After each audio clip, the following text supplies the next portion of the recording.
Most of us think we know the Christmas story. The manger, shepherds, a peaceful star. But buried right inside that familiar tale is this incredibly tense story of political paranoia, spy games, and a family's desperate escape. So today we're going to peel back the layers of Matthew chapter 2 and uncover the political thriller that's been hiding in plain sight all along.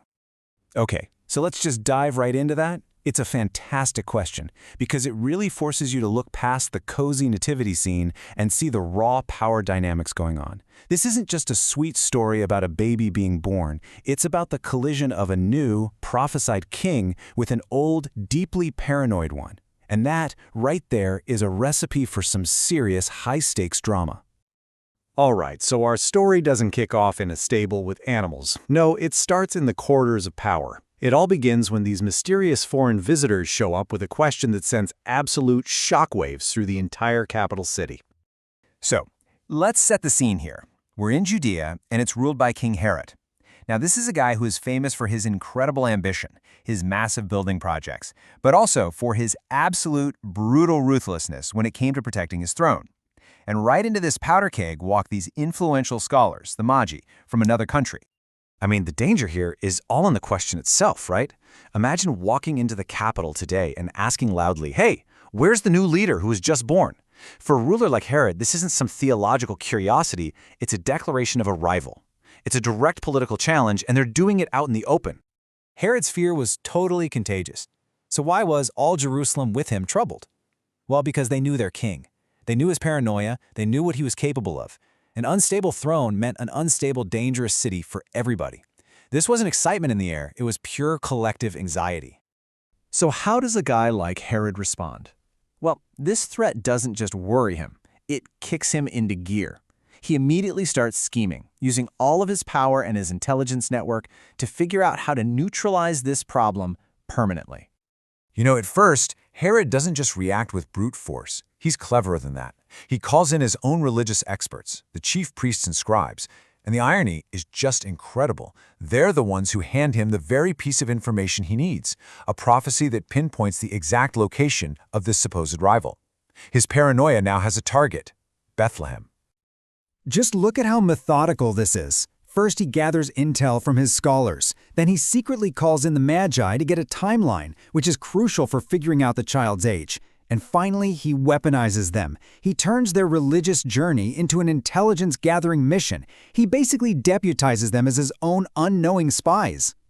And this is the masterstroke of his deception. He cloaks his murderous intentions in the language of piety. He frames his whole request as this humble desire for worship, making it sound totally reasonable, even holy. That is a classic political playbook move, right?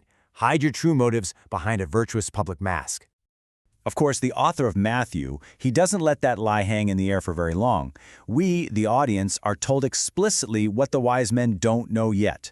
The king has no intention of worship. His real plan is elimination. This question right here marks the story's major turning point. Herod has his carefully constructed earthly plan all laid out, right? It's all based on manipulation and intelligence. But now, a totally different kind of intelligence is about to enter the picture, and it's going to dismantle his entire operation. So the whole focus of the story shifts now. We move from the political plotting inside a palace to these supernatural warnings delivered in dreams. Herod's brilliant scheme is about to be systematically undone by a force that he absolutely cannot control. First things first, the Magi find the child. And the reaction is genuine worship. It's the real deal. Their gifts, gold, fit for a king, frankincense, for a deity, and myrrh, an embalming oil that kind of foreshadows death, all of it stands in this stark, authentic contrast to the fake worship that Herod had promised. And just like that, the first part of Herod's plan completely falls apart. His intelligence network is broken. The spies he sent out have been tipped off. By taking another road home, they deny Herod the one piece of information he desperately needs: the child's exact location. His trap is now empty. The second dream is even more direct, more urgent. This isn't just a friendly tip to avoid someone, this is an emergency evacuation order. The message to Joseph is crystal clear. Herod's mission is to destroy him. In that moment, the family becomes political refugees, fleeing the violence of the state under the cover of night. And again, this desperate escape to Egypt isn't shown as just some random act of survival.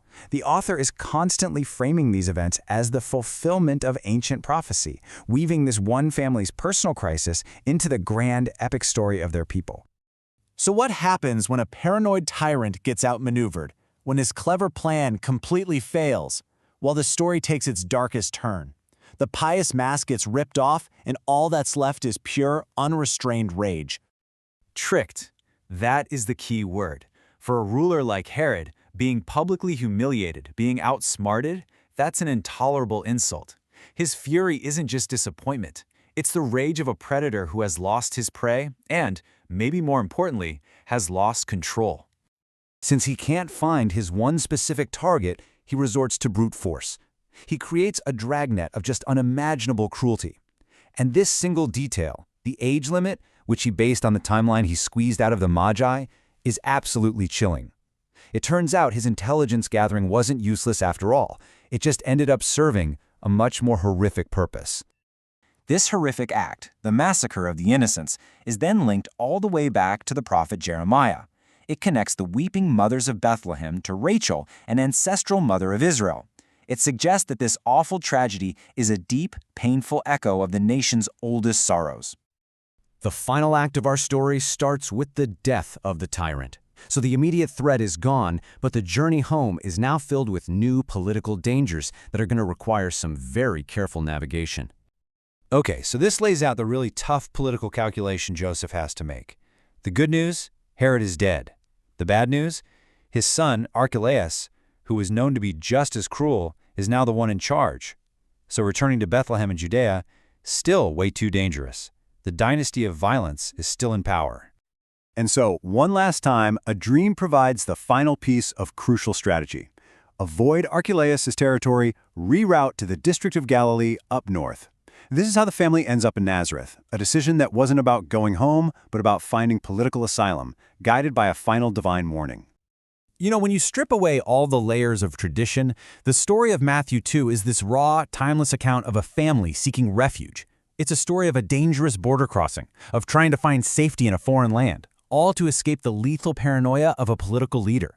It's a narrative that has been tragically replayed over and over again for thousands of years, and it continues in our world today.